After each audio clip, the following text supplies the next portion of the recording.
எப்படி இருந்தது உங்களோட இந்த காசி யாத்திரை? காசி யாத்திரை வெரி எக்ஸலன்ட். எனக்கு என் ஃப்ரெண்டு ராஜேந்திரன் அவர் உங்களோட வந்திருக்காரு சீரடிலாம். அவர் தான் சொன்னா போயிட்டு வா, நல்லா இருக்கும், நல்லா பண்ணுவாரு, ஒன்றும் ப்ராப்ளம் இல்லை, ஆல் பெஸ்ட் ஃபுட் அக்காமடேஷன் நல்லா இருக்கும் சொன்னார். சரி புக் பண்ணி நான் ராஜா விட்டு சொன்னேன். இது மாதிரி தான் நாங்கள் 2 பேருமே ஃபர்ஸ்ட் புக் பண்ணோம். இதில் போட்ட உடனே நான் இமீடியட்டா அவர்கிட்ட பேசி இது பண்ணேன். Thank you sir, thank you. மீண்டும் வாங்க ட்ரிப்ஸுக்கு. எல்லாம் ரொம்ப சந்தோஷமா செஞ்சேன்.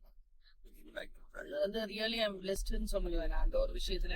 For the main cause root cause for அந்த எல்லாத்துக்குமே நீங்க தான். வீணி பூஜை பண்ணணும்னு ஆசைப்பட்டு உங்கள்கிட்ட போன்ல கேட்டேன், முடியாதுன்னு சொன்னீங்க. ஆனா இவ்வளவு பேர் சேர்ந்து எதாவது பண்ணிட்டோம். அதனால அது ஒரு சந்தோஷம் எனக்கு. ஐ அம் வெரி ஹாப்பி. தேங்க்யூ.